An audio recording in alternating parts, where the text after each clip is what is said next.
Mark Lancaster was a late bloomer to playing music. He didn't start playing guitar until he was 15 years old, and that was only because his parents wouldn't buy him a BB gun. Lancaster was in a band throughout high school playing basement shows, but he didn't start taking music seriously until he was out of high school. He kept with it until his mid-20s when he met a girl who wasn't that much into music, so his career slowed down a little bit.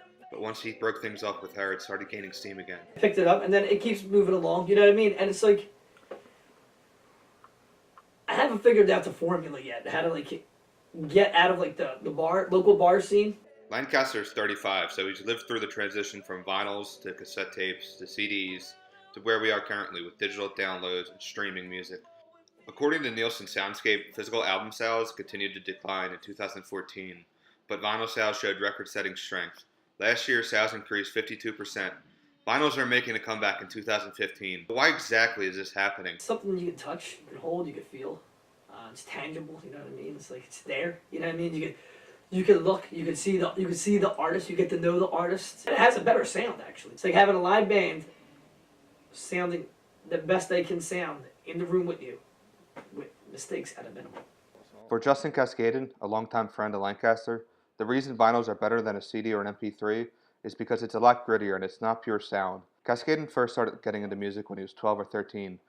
He now has over 400 CDs, but as he got older, he started getting into the antique vinyl. A lot more courage to do an album if you're going to try to specifically market it towards vinyl, because you don't have that option of picking one song and putting it on a mix CD or having the ability to just skip to track 8.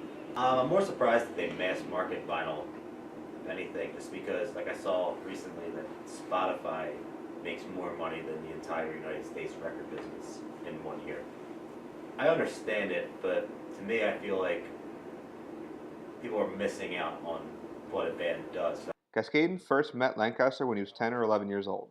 Lancaster is a good friend of his older brother, so he's always around. Cascaden has seen him play over 100 times, and while Lancaster has always mastered the guitar, now having a three-piece band, it's a whole new element.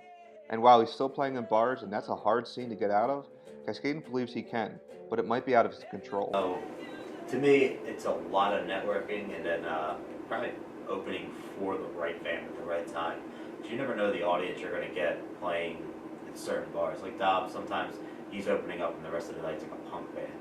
So that's probably not his demographic, but sometimes it's someone who doesn't like punk, just went with their friend. They like them, they look them up, show them to their friends, and then that network explodes. So.